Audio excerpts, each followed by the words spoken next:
Naa siya sakit pero why diagnose? Ning dako ang tiyan ning niwang og kalit usa pa ka buwan gikan na sakit pero paspas ang iyang pagniwang ning dako ang tiyan unya negative ang tanang laboratory posible demonic operasyon na. So basta dito na mog doktor naglibog ang doktor unsa iyong sakit o naay findings pero galibog ang doktor nganong wa mo response ang tambal. Wa mo effect ang tambal kay posible day nga magkuyog ang demonic ang preternatural illness og natural daghang ingon ana nga ning dako ang tiyan pag laboratory why findings pero pag deliverance nay mild nga reaction mo na nga wa man mawa ag hubag sa dako sa tiyan among gipabalik og doktor diha pa nakita ang findings kay usahay di ay kung dili ka ma-deliverance i-block sayawa ang result para mamatay kag dali. So, lain pa nga sign nga angay deliverance ang usa ka tawo kining kun ang maong tawo na ay strong aversion towards the sacred. Unsa nang strong aversion towards the sacred? Importante sa una tigsimba maunta na tigampo manunta. Sa kalit lang di na ganahan sa mga butang balaan. Sunguton na makakitag pare, sunguton na makakitag Biblia. Bisan og magrosaryo ka nga hilom ra mahibaw siyang gaampo ka. Hilom diha nganong ga binanha man ka. Gabanha di ko gaampo ka. Asa tigampo-ampo kay sakit sa dunggan. O kana mga ingon ana gani. Kining mga tao nga og musimba, mulabad ang maluya, magsuka-suka, masakit ang tiyan, sud sa simbahan, pero adto sa buwangan, perti ka askel, nayawaan na. So mao na usa sa mga sign ana. Nice why finding ang sakit? May sakit pero why findings? Ikaduha, na ay strong aversion towards the sacred. Di ganahan, labi nagsunguton siya sa mga butang balaan. O labi butangan ninyo galibog ka ng imong bana og nayawaan banagwa imong gisagulan og holy and exorcise salt ang inyong pagkaon. Ula natinga ka kay sa dihang ning kaon gasuka-suka o dighilantan o kalit o di ba ka unsa may imong gisagol aning baho man mo may lami ning imong giluto po gamay ra kay nga amount sa salt posible na siya nga nay demonic presence mo titubag. Okay, daghang salamat Brad.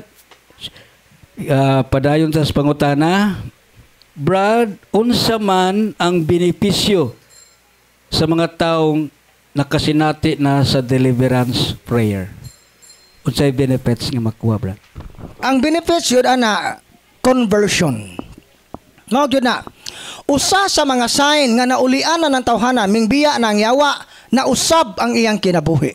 Ang benepisyo gana kausaban sa kinabuhi nga naduol sa Ginoo kay paggit allow sa Ginoo nga atakiyon siya sa yawa kay aron magkinahanglan siya sa Ginoo. Kay usahay god patuyang data sa atong gusto nga kalimot tagnay Ginoo mo pinagi sa yawa makarealize ta nga di man so nako kaya bisag unsaon nako Luzon, Visayas, Mindanao nako gapatambaw wa man ko mauli pero naulian sa deliverance mausab ang ilang kinabuhi. Ang dakong benepisyo ana kausaban sa kinabuhi. Mao titubag. Okay, dugang pangutana, kinahanglan ba nga mosangpit sa mga santos o ni Maria kon mag-deliverance? Kinahanglan bang mo sangpit gayud sa santos o ni Maria kung mag-deliverance? Dako kayo kahimuan kung magpatabang ta sa mga balaan, no? Gani kami mag-deliverance mi na panahon nga dugay mo hawa ang yawa, dugay mo kanabang mo lurang ang kanang mga possess, abot mi sa pag litany of saints or kining pagsangpit sa mahal nga birhen magrosaryo. Dako kay kahimuan nga naman mas mapadali ang paglaya sa yawa kung magpatabang ta sa mga balaan. Okay, dugang pangutana, unsay pasabot anang pulong retaliation?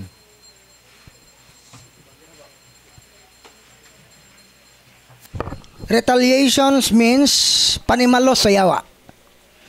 So, ang yawa mobalos. Pero kung naka sa state of grace, buto ang gingon na usa toy protection against sa bawo sa yawa, atake sa yawa o retaliation on the level of the soul, sanctifying grace. Ikada level of mind and will, mao tong mag-practice tag mga virtues, mga buhat o magbuhat tag maayo. Ikatulo kining mga religious ay mga sacramentals kana siya. So ang retaliation isa na lain pong sign kami naman may mga retaliation. Kay ang retaliation di ay usahay i-allow sa Ginoo nga ma-retaliate ka sa yawa pero limited. Kay isa na katimaan nga effective ka sa imong pag-alagad sa Ginoo. Kay nasuko man ang yawa. So kining mga retaliation dahil dili na to ni angay ikahadlok. Basta naa lang ta sa estado sa grasya o naning kamot lang ta pagtuman sa kabuton sa Ginoo, di ta angay mag-uol sa retaliation. Ang pinakahadlok nga klase sa retaliation kanang ning are na ka gideliverance kay nagreact unya gibawalan na ka nga mobalik og albularyo. Basta di ka mobalik og albularyo, naa kay mga harassment pero manageable, limited. Di jud ka why full nga access ang yawa nimo. Pero na may mga cases dire daghan-daghanan nga wa lagi makontento dire kay gadali nga maulian ning atog albularyo patay. Manuman kay ang yawa basta mo balik ta dito mahukas man ang grasya. Kaysa man ang pagduol og albularyo, mao na nga katong sanctifying grace nga mao'y nagprotect kunta nato, ini kahukas niya, tiwasan ka dito sa yawa kay ron di na ka mabalik sa Ginoo. Siguroon ang imong kag. Mao na pinakahadlok nga retaliation kining mga gahig hunon wa may ung humok. Mo titubag.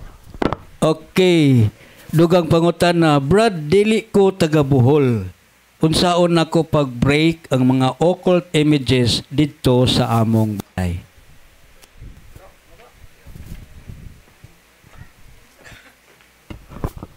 So kita og nata layo ng mga nita, napatay daghang opsyon no. Ug dili ka mo ka maka-break kay mahadlok ka mo break, pwede ra po na ninyo ipada dinhi, no? Unya og panitan og kamoy mo break, natay mabasa diha sa breaking prayer diha sa breaking cells and consecration sa Father Sikia. No, pero imong i-address ang unsay imong i-break. No, like for example, samtong black book na to ni. Na imo na bro.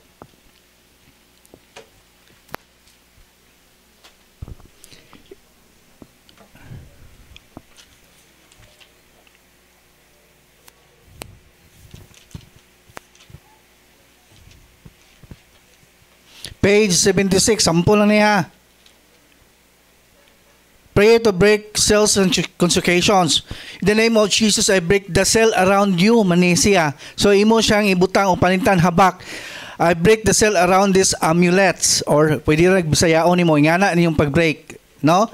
And then, breaking cells and break curses and spells. Sana siya, page 76 to 81. Hantod sa 82. Nya after sa inyong breaking, inyo nang mag-cleansing yun mo. Ha? Unya, bungkagon yun tong inyong i-break. Like for example, habak. Aron mawagtang niyahang pagka-kuan diha, pagka-powerful unsa maganin ang imong mga kuan diha, anting-anting. No? Kay maorag yun na sa situation nga, mabuak ng atong mga imahe. No? Kanang mga atong larawan nga mga imahe ba, mabuak na siya, ma-desecrate mo na ato na siyang bungkago ng purpose na to para mawa ang pagka powerful niya na, no? So nya ilubong yun na siya nya, before nimo tabunan og yuta, imo na siyang bubuag holy water og salt nya tabunan nimo yuta. So mo titubag. Okay, daghang salamat. Dugang pagana, Brad, masulti ba ninyo specific kung unsa ang mga occult practices o occult images? Unsa kayo ng mga occult ng mga practices o mga occult ng mga imahen? Mga occult practices kato na tong gihisgutan ganiha. No, kana lang Deuteronomio 18:10 hangtod sa 11. Basahan ninyo na. Tanan usaon na to pag ilang superstitious o occult ang usa ka practice o pagtuo. Kung ang maong pagtulunan gani o buhat, una, wa siya scientific explanation. Kung wa siya scientific explanation, unya ang iyang explanation is spiritual, dili scientific. Pero ang iyang spiritual explanation wa ma-inline sa teaching sa simbahan. Kana siya kanang occult yun na. Example, dili manilhig og naay gihaya. Unsay scientific explanation nga og manilhig ka, masilhig pog apel ning mga kaliwat sa namatay. Yan mo scientific explanation na. Yan mo na, unsa may ilang itubag ana ngano man pud manang basta wa may mawa og motoo. So ro pangutana, gitudlo ba na ni Kristo nga og naay hayaon di manilhig? Wa man nagitudlo simbahan. So occult siya. So sayon ra gyud kayo pag ila kung occult ang usa ka pagtulunan, kung wa gani na siya ay scientific explanation, unya kung ang iyang explanation why klaro o dili wa masubay sa pagtulunan ni Kristo, kana klaro gyud ang occult.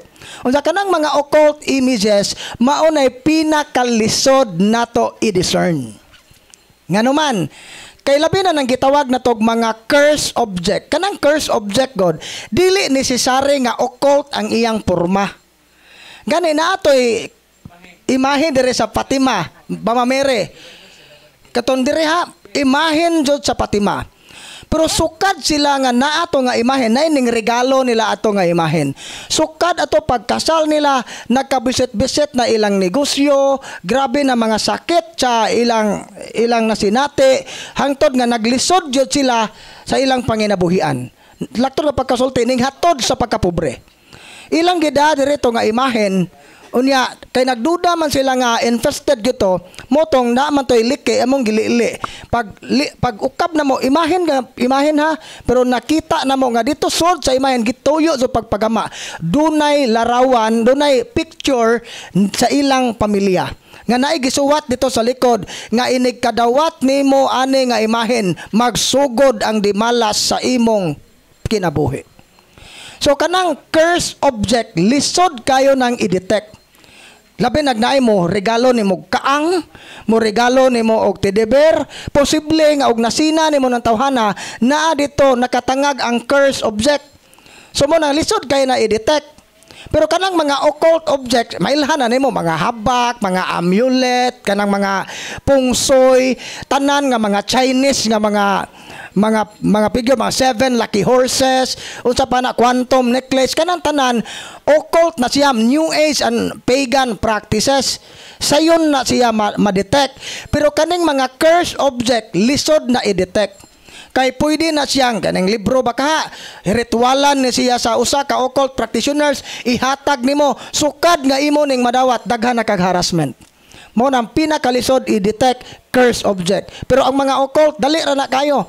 Tanan nga mga pampaswerte, tanan nga mga habak, tanan nga panagang. Unsa kini di pong mga imahen sa mga santos, posible po ning mahimong occult. Ingani ha. Nagani mo yung mga imahen sa mga santos nga karaan na kaayo nga di na mapurma ng mata, kabudlat na ng mata, kagkag na ng buhok, na iuban na di nila i-dispose kay milagroso manggod na nga imahen. So ang milagro na nakapunting sa imahen, dili ang tag-iya sa imahen, dili man mo teaching simbahan. Wa ta magampo sa larawan, kundi ang gilarawanan.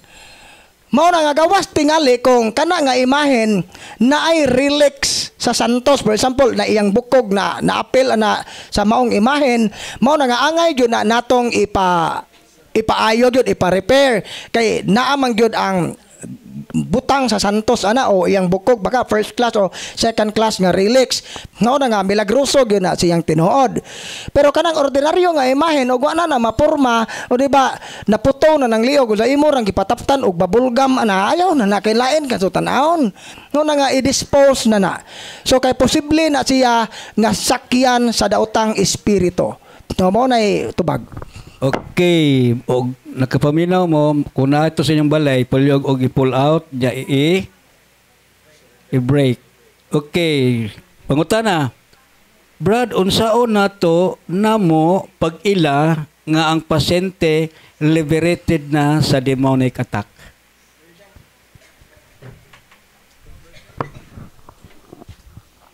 Ang pag-ila, pag-discern nga na-liberate na ka sa demonic attack, dalira. Mailhan mo nga ang usa ka tawo adunay kabaguhan. Kay diri sa office, base, kining panudlo sa simbahan, tinuod gani, base sa amo ang kasinatian diri, no conversion, no healing. So, na-liberate na ka, kay wala na mga harassment. Unya, nabag-o na ang imong kinabuhi, nagsubay na ka sa kabubuton sa Ginoo. So, mo ito ba? Okay. Nya pa'y pangutana, conversion, yes. katong among kaliwatan nga mga occult practices ug miduol og mga mananambal nganong kami man ang mukumpisal nga dili man kita o dili man kami ang nagbuhat sa ilang mga sala ngano kunong ang generation may nagkumpisal. So kung dili wa mo muawat sa ilang binuhatan, di mo pwede mo dili obligado nga mo kumpisal kay ila man tong personal nga sa, pero obligado mong mag-renounce sa ato pa kay nangamatay man to sila nga wa makaampo sa prayer pronouncement, kamoy mo renounce in behalf nila.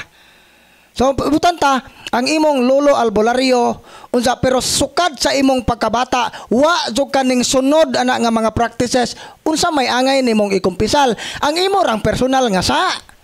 Dili to mga occult practices, pero kay ga-practice man sila occult, namatay sila nga way ning renounce, ikaw nga nga anak, ikaw nga apo, ikaw ang maghimo sa prayer pronouncement in behalf nila. So mao tay tubag. Okay, follow up sa mga pangutana. Ug kung kami ang mangumpisal sa ilang sala, may posibilidad pa ba nga may langit sila? Kung namatay sila nga way paghinulsol sa sala, tibugsok na goto sila. Final na gotong ilang sentensya sa impierno. Pero kung pananglit, naa sila'y kanang nakahinulsol sila, nakadawat og sakramento, posible nga naa sila sa purgatorio. Muna atong trabaho, dili kay ikitay mo kumpisal sa ilang sa. Kay ang pagkumpisal, personal nga sa ang atong isuge, dili sa laing tao. Mo bitaw nang mangumpisal mo, inyong sa isugid, ayaw nang sa imong bana. Ang bana, gupader kay palahubog, so ay labot nimo na nga, di man nasa nimo. Ang silingan, kusog, mangayog, kamunggay, di, uban di na mananghid. Basta sa laing tao, dili na angay na ito ikumpisal. Ang atong personal nga sa ra ikumpisal. Ang ato rang mahimo sa atong mga katigulangan nga nangamatay na, ang pagpamisa, paghalad o pagampo para nila. Kay kung naa pa sila sa purgatorio, makunhuran ang ilang sentensya aron mapadali sila sod sa langit. Mo titubag. Okay, related ya po nga pangutana. Unsay angay buhaton sa mga namatay na kung kaliwatan nga namatay nga walay wala nga namatay nga dugay na walay simba wala pagid nang umpisal, may posibilidad ba nga malangit pa sila nga kay may mga buhi ang mga umpisal para sa ilang sala? Murag related sa nga tubag katukaron ba? So natubag na to pero atong dugangan. So ingani nga kung dili po ta makahukom sa bisan pag dito sila tigsimba, ang Ginoo ra man joy mohukom. Kay wata kahibaw nga sa takna sa ilang kamatayon nakahinulsol sila. Kay ang istorya ganiane si Padre Pio, dato isa ka asawa nga naguol, Padre Pio, dako jud asong kaguol padre, kay ahong bana naghikog. Naguol so ko kay posible tuan na gyud sa impierno ang akong bana. Unsay giingon ni Padre Pio, ayaw kabalaka.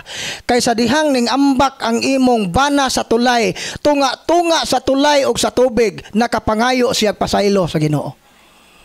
So mo na nga ang ato ra gyud kay man ta kahibawog na impierno ba na og na purgatorio, iampo ra gyud. Mao ra gyud iampo na to.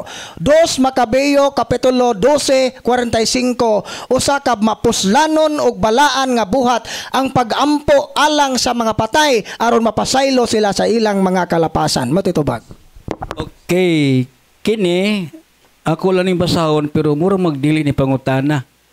Ang balay nga nalubngan og nalubugan og mananambal, manambalay.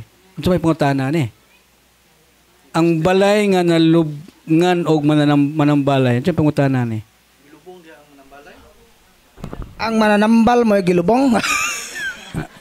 Kinsa may kinsa nga pangutana? Unsay buhaton sa balay nga nalubngan og mga gikan sa manambalay. So kung malukit pa ninyo og saa og pwede pang lukaton, lukata. Pero giapil na sa flooring na nay tiles, lisod naman na ang inyo radyong buhaton, ikumpisal ninyo kay ning uyon mo nga ang albularyo mo himo og ritual sa inyong balay nga ang naay authority unta dili ang albularyo, ikaw. Unsa ibutan taga buot-buot ra mag albularyo, brad. Ikaw may tag-iya nganong ning sugot man ka. So mao na nga angay tang mangumpisal og sa kasing-kasing og hunahuna isalikway nato sa hingpit ng mga pagtuuha. Nga bisag unsay mahitabo, di na ko mo balik og di na ko mo salig niining matanga sa mga buhat. Bisag wa to malukat ang usa ka tinud-anay nga paghinulsol og pagsalikway sa maong buhat, paigo na siya. Mao to itubag. Okay, dugang pangutana. Ang uban gidasig sa paglista nya pangutana, taas pa kay tag oras. Kay sa pagpangutana maka-cut-on gyapon ta. Asking is another form of learning. Balik sa pangutana, Brad, good afternoon, sir. Katong Saint Benedict nga medal nga gisabit sa pultahan naguba man. Unsaon man nato nako to siya. Naguba ko ng medal, unsa ko na yung buhaton. So, unang pangutanan, naon sa pagkaguba, basin o natagak, naputol, nya, na-bless to, nya, nahulog ko no, Brad, nahulog. Naguba, nahulog. Unsa man klase nga guba, na bali siya?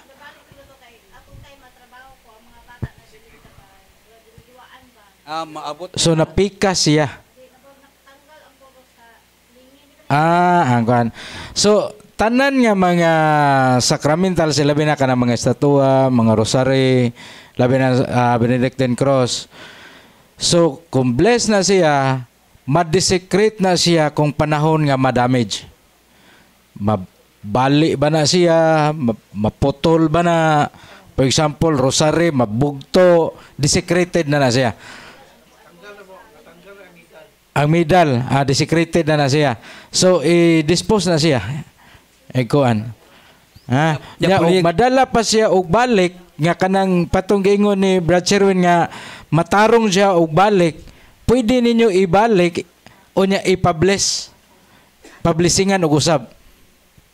Example, rosary na bugto. Pwede ninyo sumpayon, pero kay nawagtang naman ang iyahang blessing ato, ipabless ninyo og usab. Usbo na ko tanang mga sacramentals nga example mga rosary, mga imahen, mga figurine, once nga ma-deform na siya, ma-desecrate na gina siya. So mo to ang tubag.